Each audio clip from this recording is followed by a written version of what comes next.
The winner of Survivor, Edge of Extinction, Chris. Today, from Extinction Island to Sole Survivor, Chris Underwood is here to reveal how he pulled off one of the most shocking upsets in the show's history.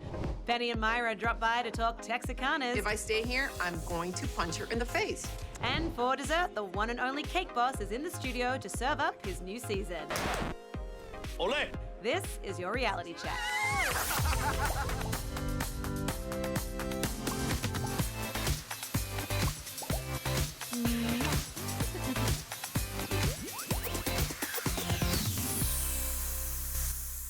Hey everyone, welcome to the show. It may be Thursday, nearly the end of the week, but things are just getting started here on Reality Check. I am Lyndsey Rodrigues. Thanks so much for joining us today. We have a lot to discuss in the next 30 minutes. First of all, that incredible 3-hour Survivor finale. Also, we have Penny and the gang struggling with straddling two different cultures, but they do defeat the Spartan race. And Cake Boss is back this weekend, so Buddy Valastro is giving us the scoop. See what we did there? All right, joining me today is 3-time Survivor vet and PeopleNow host, the lovely Andrea Boehlke. Thank you so much for being here, darling. I'm so happy to be here. I love talking about Survivor, so this is perfect. And it's a nice little crossover for our show. It is. So thank you. And then in just a few short moments, we will have the sole survivor, Chris Underwood, on the line to talk about his historic win, because there's a lot to say about that. But Andrea, before we get into everything and bring Chris into the conversation, I want to ask you, as a Survivor authority, what was sort of your main, say, 2 takeaways from this very unique season? Okay, it was a really unique season because it had this Edge of Extinction twist. So my biggest takeaway about that was I wasn't the hugest fan. However, I really appreciate how Chris was able to make the most of his 13 days in the game. He killed it. The days he was in the game, he won challenges. He got someone to give up their idol, give it to him. He gave up his idol to then do a fire challenge. I was very, very impressed. Yeah? Yeah. He's got the smarts, that one, doesn't he? Got the looks and the smarts. He's got the looks and the smarts. So why don't we bring him into the conversation so you can see this handsome man and find out how he's doing. Hi, Chris. Hey. Look at that handsome mug. We're great. How are you? Last night was a lot of fun. So I got some coffee in me. I'm feeling much better. It's a surreal experience. I mean, I wasn't 100% on whether I was going to win or not. So to be able to come out as the sole survivor it's an amazing feeling. Yeah, I was going to ask, because I always wonder if winners know they're going to win. What percentage would you say you were that you had this in the bag? I think just a little over half. I mean, the final tribal going into it, I knew that I had an uphill battle and it was going to be really, really hard to relay like my game. But at the end, the momentum started to swing. I felt at least I could get maybe 7, 8 votes. Ended up getting 9, and I was pretty happy about that. And I know that the finales are insane. It's overwhelming. You have your family there. What's been the highlight so far? You're in LA, you're at the finale. What sticks out to you the most about this experience? Well, I flew my family in, and they didn't know that I was coming back into the game. So they didn't. Good job. They didn't know. Yeah, I kept it a secret. So, like, my mom, my dad, I'm the oldest of 4. So, like, all 3 of my brothers and sisters were here. And they were just looking at me in the crowd like, you little jerk. Like, you didn't tell us at all. It was the greatest shocker for them. So that was, like, really fun to have my family there for that experience. That's incredible, because when I was on Survivor, I told my family pretty much everything. Yeah. It's so hard. How would you, I don't know how you'd keep it a secret. No, and everyone pries, and you're like, okay, I'll tell you. I would have one glass of champagne and be like, well, that one time I was on Survivor. But Chris, you really were the underdog coming back into the competition at the very last moment. Let's take a look at this great moment. Chris for the win! Chris has it! Chris has earned himself a spot back in the game! Chris, awesome job, man! Well, we can see how emotional you are here, Chris. So all of those long days and nights on Extinction Island, did you ever really believe that you would have a shot to be the sole survivor? You know, it was a part of my growing, the learning process out there. The Edge of Extinction, like, you have a lot of time to sit and think, and I knew that it was going to be so hard getting back in. I mean, I was with Joe and Kelly and David and Eric and Aurora. Like, I was the chances of me getting back in were pretty slim. So I knew that whether I was getting a cheeseburger and a beer that afternoon or was getting back into the game, like I was kind of okay with whatever was about to happen. And that helped my nerves. I took all the pressure off of myself and said, you know what? I've had an incredible journey, and I'm really happy for whatever happens next. Fortunately for me, it was getting back into the game, and as soon as that happened, I switched back into going 1,000 miles a minute and knew what I needed to do to win. But the pressure was off. It was really nice feeling. Man, I was crying watching everyone compete for that chance back in the game. And we share a friend now, Aubrey. So I played with Aubrey on Game Changers, and I was obsessed with her. I even thought I was in love with her at one point. Really? She's so cool. What was your experience with Aubrey and spending all those days on Edge of Extinction? Let's just say that Aubrey and I are two kindred spirits. We are some weird souls, and there's nothing to do on the Edge of Extinction. So we would actually have competitions. We would call it the death rattle contest, and we would have to see who would make a better dead impression. We would literally sit on the beach and pretend to be dead, and that was like something we would do on the Edge of Extinction. So talk about boredom and just absolute misery. We resorted to pretending to be dead as a game. So yeah, that just puts into context how tough it was. Something and you feel that. I mean, I was on Redemption Island, and so it was a similar thing. Yeah. And I mean, you have nothing to do, so I understand games of playing that you're dead. But also because your mind would start playing games with you, I would imagine. But I mean, you had this time, as you said, where you were really bored, but then as soon as you got back in the game, it was on with the social strategy, and you even helped a competitor win. Let's take a look at that nice moment. Watch out for that middle Julie now piece. starting to feel the panic. Lower down, put your left hand lower. There you go. Chris, man, I don't know what you're doing. You got this. Jeff, looks flush to me. Julie's got it!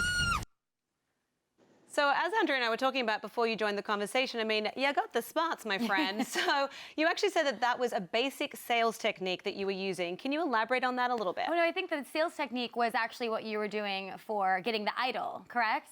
Yeah, Yeah. both. So to answer both questions, yeah, those were both pretty important parts of the strategy for me. I knew that going into the game, if I won out on immunity challenges, the jury was not gonna vote for me. It was a very aggressive jury in terms of strategic gameplay, and so I knew I actually had to lose my first challenge. I needed to lose my first challenge to be vulnerable to get back into the game. Whether I was close to winning it or not, when I saw that Julie was getting closer, I leveraged being next to her to kind of curry favor for her.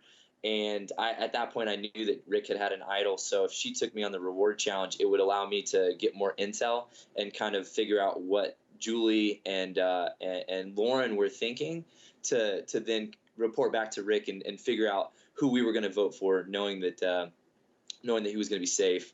And then, yeah, with Lauren, it's really, I think, a key to a good Survivor player is understanding what the needs are of the person you're playing with and figuring out how those needs align with your wants and your needs.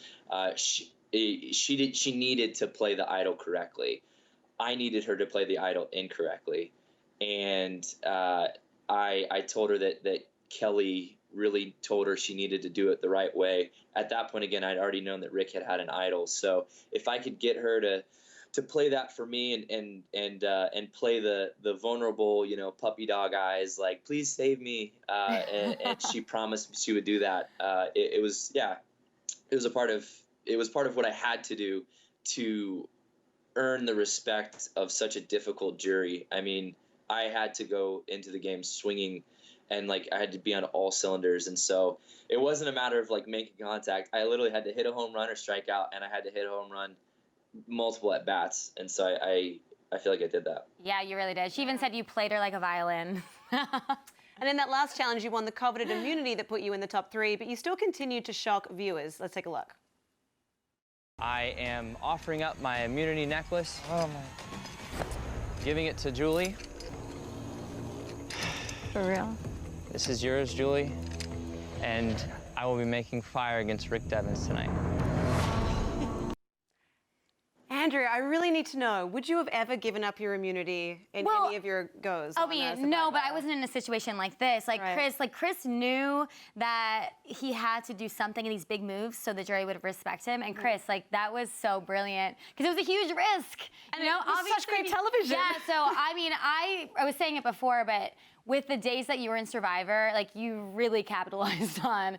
So kudos. Because I know it's tricky. It's controversial win because you weren't in the game very much. Right, 13 days. The days that you were in, you killed it. So I think it's definitely deserving. Yeah, well, obviously everything paid off for you, Chris, as we know. But we want to know what was going through your head when you realized that you'd won. Do you even remember, or was it just kind of blank?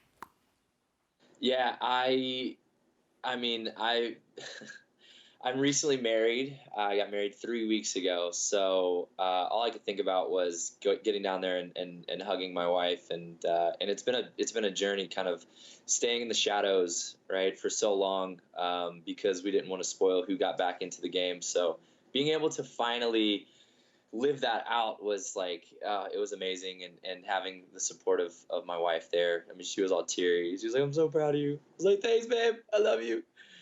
Got back on stage and yeah, had a great night with all my friends and family.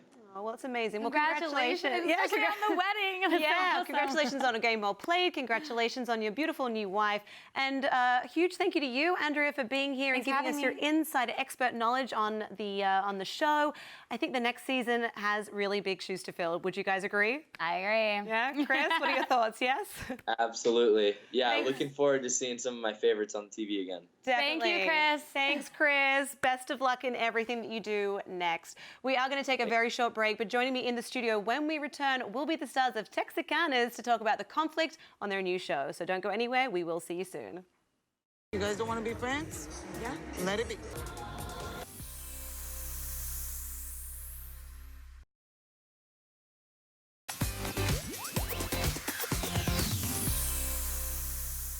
Welcome back, everybody. I'm Lyndsey Rodrigues, and joining me now are the stars of Bravo's newest reality show, Texicanas. Penny and Mayra are in the house, everybody. Hello. Hi. Thank you for having us. Are you kidding? I'm really excited that you guys are here because I love the way that your show is shot. There is no other reality TV show out there like it. Penny, you're the narrator, and it's done in the style of a telenovela. So congratulations on something so groundbreaking. A real telenovela, yes. Yeah, a real life telenovela. A real life one. Yes, well, let's get right into the telenovela action of the show, because in the last episode, we saw you, Penny, do a Spartan race, and you killed the game. Let's take a look at you in the Spartan race. Oh, boy. I feel so accomplished. Queen of real estate, queen of pole, queen of Spartan. I'm the queen of todo. There you go, girl. And now you're both queens of reality check. Yes. So, there you go. I mean, that was amazing to watch. Do you think that you would do it again? No. Oh, okay. No, next time I'm going to the spa with Mayra. Yeah, well, okay, and that was my next question for you, Mayra. Would you didn't do it this time, but having seen Carla come through it despite all of her doubts, would you maybe do it? I've been approached many times, you know, by my husband and other friends to do it. Yeah. I'm a yogi. I like to relax. Yeah. That's too much. I mean, I'm already insane enough. I don't want to go through that. Okay, well, just make sure you invite me to the spa day, because I'm not going to do a Spartan race. Okay, I can make it a meter, let alone all the You're smart, girl, of course. Well, this season has started off with a little bit of a tense dynamic between you, Mayra, and with Luz. But after seeing that last episode, I think some people might be wondering if the two of you are a little less like oil and water and more like two sides of the same coin. Well, Luz wasn't always a rocker, rebel Mexican woman. I actually knew her when she was married, and she was definitely prim and proper back then. Funny enough, she was kind of like Mayra. But having said that, Mayra, you did explain to Lorena why you felt so upset about Luz's behavior. So let's have a look at you guys at the spa. I want a friend that supports me, not that bullies me, so that she can feel better. Luz reminds me of when I was young and I was powerless. Now I'm a grown woman and I can stand up for myself. Okay, so to go back to Penny's theory, do you think that your similarities play any sort of part in your differences, or is it really just because she reminds you of a hard time in your life? Or something else? No, I mean, honestly, we do have a time together. Like in the coming episodes, we do have a talk. And I think we, you know, we have our moments and we understand each other. And, but yeah, again, when I was young, I was bullied a lot. And it was pretty tough for me, you know, and these are my friends. This is my group of friends, so I want them to support me, not just pointing out what's, you know, wronging me. I know I'm not perfect. You know, how about you helping me become a better person instead of, you know, just, you know, pushing the button, you know. So hopefully we can work it out. Well, you'll need to keep watching. Oh, I absolutely will be keep watching. And I don't think that's an unreasonable request of a friend, as you said, to help you grow as a person rather than saying, this is what you do wrong. You know, address it. I can't stand you. Yeah. So I'm excited to see how it plays out, and I hope that you guys find sort of common ground at some point in the coming episodes. I hope so too. Yeah, you know, there weren't just physical challenges though in this episode. We saw some emotional ones as well, because you're feeling the push and pull at the moment from society, from your traditional Mexican upbringings, and also just the fact that you're both very modern and very fabulous women. So Penny, we saw you be very honest about your son who has ADHD. Let's take a look at that. Andres has attention deficit hyper disorder. He was not able to pay attention or digest things. In Mexico, ADHD is a made-up sickness. It's frowned upon to medicate children to make your life easier. And then, Mayra, we also saw you reflecting on your own upbringing. So let's take a look at you.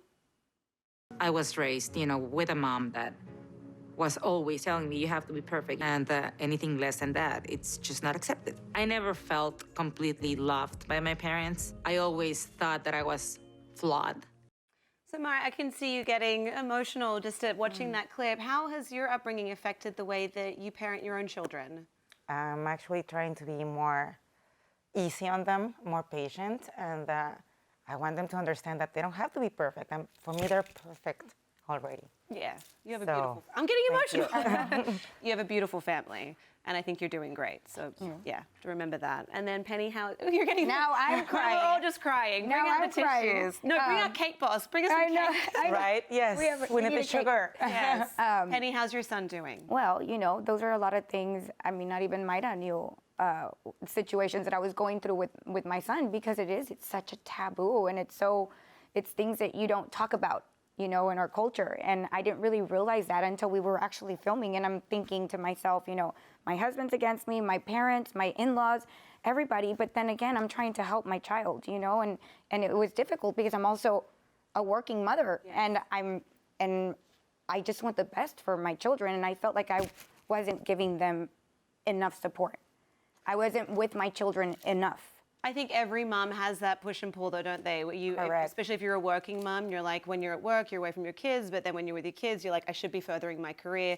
The struggle is very, very real, but I think anyone who has seen the episodes so far, there's 2 of them, I hope that you guys are going to keep watching because it's a brilliant show, but we can absolutely say that you guys are absolutely doing a wonderful job. You can see that you're letting your kids be kids, you're doing everything that you can, so don't fret. You've got this, okay? We support you, and we really hope that you'll come back and talk more about the show as it progresses, because we're all really looking forward to getting to know you better. Oh, thank you so much. Thank you. Thank you so much. All happy Thank you so much. Yes. You guys are amazing. Thank you. So congratulations on the show, and we'll be keeping up with it. Yes. Thank you so much for having us. Of course. We are going to take a little break, but after this, we will be back with the one and only Cake Boss, because let's face it, we need cupcakes right now. Yes.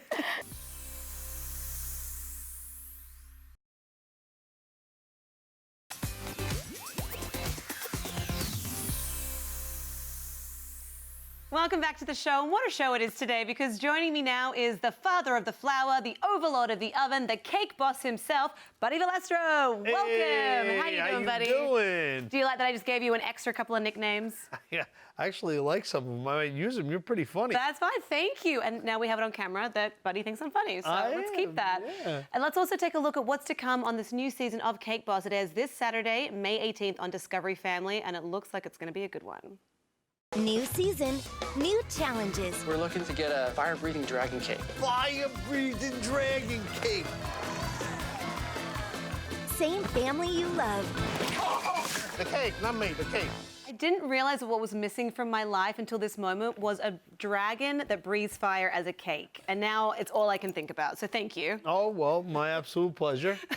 So what can we expect from this season?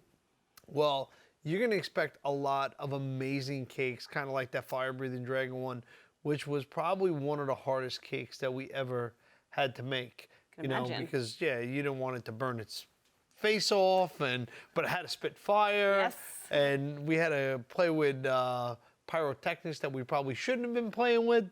Did anyone lose an eyebrow or any fun stories behind that? Oh yeah, but it's really the essence of the show is about my crazy world, and my crazy world comes from being kind of like a big kid and loving cakes and loving what I do, and the cakes just don't get any easier. No, and you're always trying to outdo yourself. Well, that was going to be a question, like how do you keep it challenging and fresh for yourself and the viewers? Because, I mean, you are a master, so you must always be looking for that way to take it to the next level. The secret is two things, right? One, always challenging yourself more, and the second is learning from other cakes, right? So you made this cake and you know that you like this aspect. Can I take this aspect, redesign it, and twist it a different way, and it's gonna have an amazing effect? Yeah. Like the fire-breathing dragon. I mean, now I can make cake spit fire.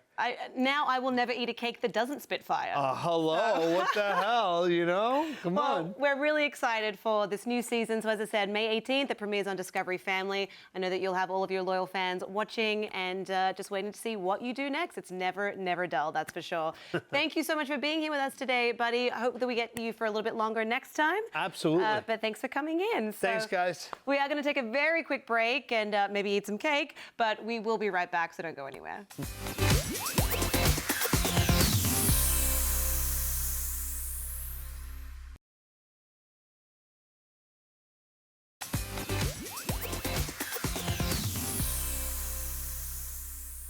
Well, that is it for our very first week. Thank you so much to all of my guests who joined me on these couches. Make sure you're following us on social media and download the PeopleTV app.